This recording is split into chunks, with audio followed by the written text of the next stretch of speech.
በየመንገዱ ፎቶ የምትነሱ ሰዎች ጥንቃቄ አድርጉ ተባለ። በአዲስ አበባ እጅግ በጣም አስደንጋጭ ድርጊት በአንዲት ተማሪ ላይ መፈጸሙ አነጋጋሪ ሆኗል። በጉዳዩ ላይ ፖሊስ ማስጠንቀቂያ ሰጥቷል። በሌላኛው መረጃችን በመዲናዋ የቀላል ባቡር ትራንስፖርት ንብረት ተዘረፈ።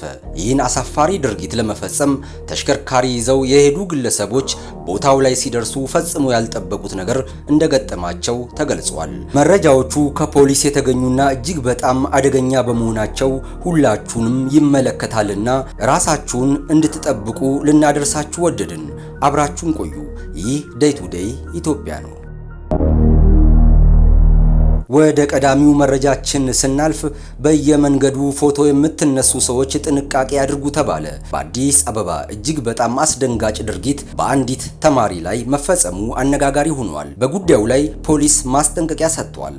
ይህ የምትመለከቱት ግለሰብ ምትኩ ጌቱ ይባላል።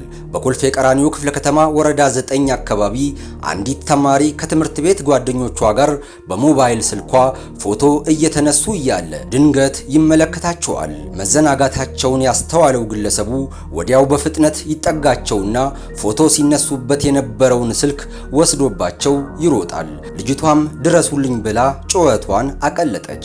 አካባቢው ላይ የነበሩ ሰዎችና ፖሊሶችም ተደናግጠው ተከትለውት መሮጥ ይጀምራሉ። በሰዓቱ ወንጀለኛውን ለመያዝ የተደረገው ጥረት እጅግ በጣም የሚደነቅና የብዙዎችን ትኩረት የሳበ ነበር።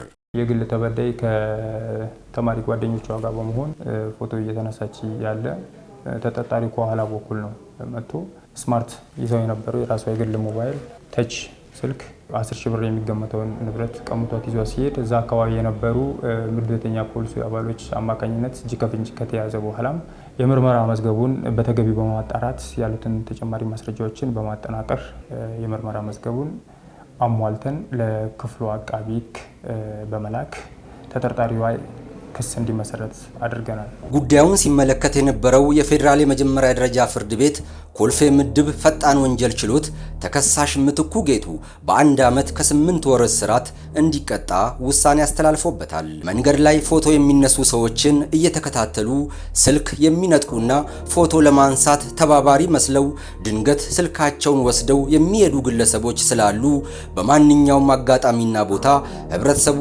አስፈላጊውን ጥንቃቄ ሊያደርግ ይገባል ተብሏል። ለህብረተሰቡ ማስተላለፈው መልእክት ምንድነው?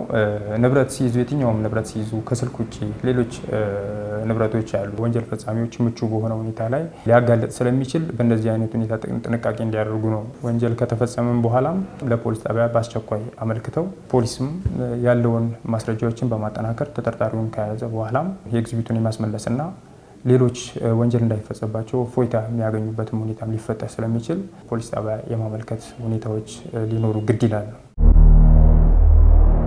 በሁለተኛው መረጃችን በቀላል ባቡር ንብረት ላይ የተፈጸሙን ዘረፋ እንመለከታለን።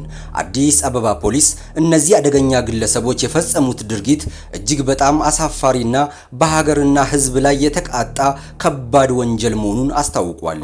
ይህ ከአንድ ዜጋ ፈጽሞ የማይጠበቅ ተግባር ነው ተብሏል።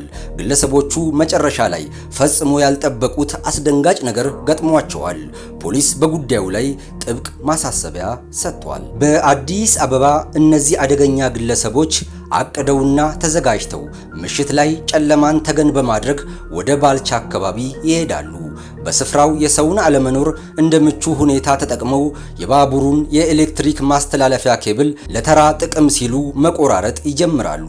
ነገር ግን በወቅቱ አካባቢው ላይ መኪና እያሽከረከረ በማለፍ ላይ የነበረ አንድ ግለሰብ ይመለከታቸዋል። ድርጊታቸውንም በመጠራጠሩ ሲከታተላቸው ቆየ። በመጨረሻም ቦታው ላይ ፈጽሞ ያልጠበቁት አስደንጋጭ ነገር ሊገጥማቸው እንደቻለ ፖሊስ አስታውቋል።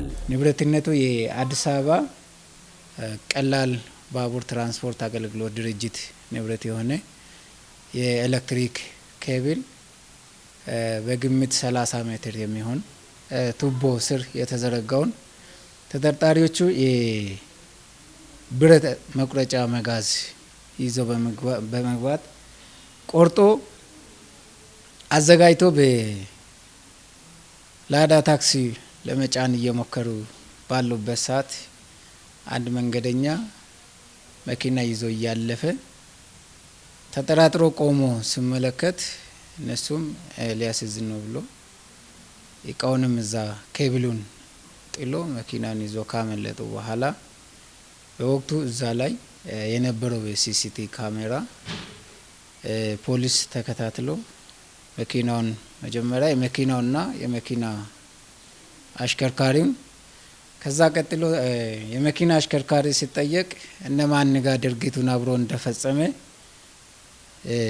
አስረድቶ አባሪዎቹም የተያዘበት ሁኔታ ነው ያለው።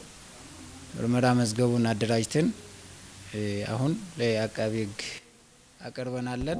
መሰረተ ልማቶች የሀገርና ሕዝብ ሀብት በመሆናቸው በተለያየ አጋጣሚ ጉዳት ሲደርስባቸው ሁሉም ዜጋ በይመለከተኛል ስሜት የመጠበቅና ጥቆማ የመስጠት ኃላፊነቱን እንዲወጣ ፖሊስ ጥሪ አቅርቧል። የተከበራችሁ ተመልካቾቻችን ለአሁኑ ያደረስናችሁ መረጃዎቻችን እነዚህን ይመስሉ ነበር። ሁላችሁም በያላችሁበት ራሳችሁን ከወንጀለኞች ጠብቁ። በየጊዜው አስፈላጊ የሆኑ የጥንቃቄ መልእክቶች እንዲደርሷችሁ ቻናላችንን ሰብስክራይብ በማድረግ የሚዲያችን ቤተሰብ ይሁኑ። ይህ ዴይ ቱ ዴይ ኢትዮጵያ ነው።